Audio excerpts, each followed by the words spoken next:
For some people, there's always a void during the holidays. Tens of thousands of veterans are still listed as missing in action, leaving many families not knowing. Well, tonight, News 3 reporter Dave DeLosier takes us on a journey, a 2-year journey, to find a veteran lost for almost 70 years. You know, I think like any military unit that sees combat, you know, there's a brotherhood. Together, they fought and spilled blood. Normandy is synonymous with that. It was their hell. You get into Normandy and you can't imagine how they fought. And when it finally ended, Staff Sergeant David Henry came home to Wisconsin.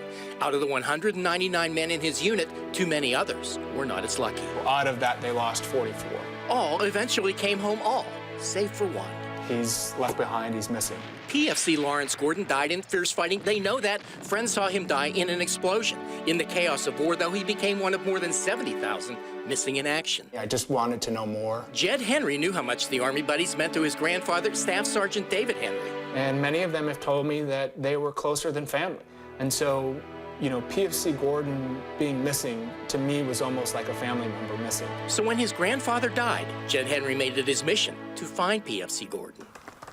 To find somebody who's been missing for 70 years isn't easy. He began searching through a sea of records. You know, there's after-action reports, there's morning reports, there's IDPFs, there's, you know, survivor statements. So many records. It just goes on and on and on. For 2 years, he ran down every lead, even making trips to Washington to find more records, until finally. Having them all together and being able to understand them gives you a clear picture of what might have happened. The military gave all unidentified remains an X-file number. Sifting through the tens of thousands, it came down to one. You can see here the remains are known as X3. Everything matched from date of death to location, but there was one very big problem. The problem is X3 was determined to be German later, and is now buried in a German cemetery in France. Finding PFC Gordon was one thing, convincing the French and German governments would be another. And so we turned to the UW. So I walked out there, and there's Jed, and he just said, you know, I want to talk to somebody about DNA.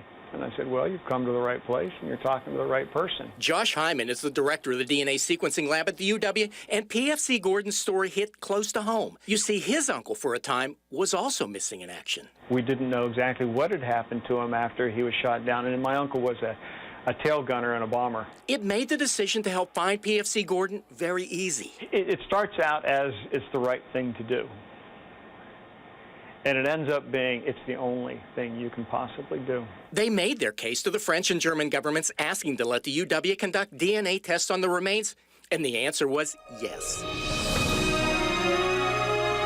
It was hard to believe that it was finally happening. So this is a shot of them actually opening up the burial vault. Comparing dental records, Josh Hyman is now sure. I think this is PFC Gordon. DNA tests will be used to confirm that, and when that happens, the last soldier will finally come home.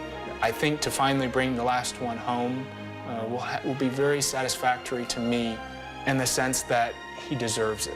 In Madison. I just thought he deserved to come home. This is Dave DeLosier, WISC News 3.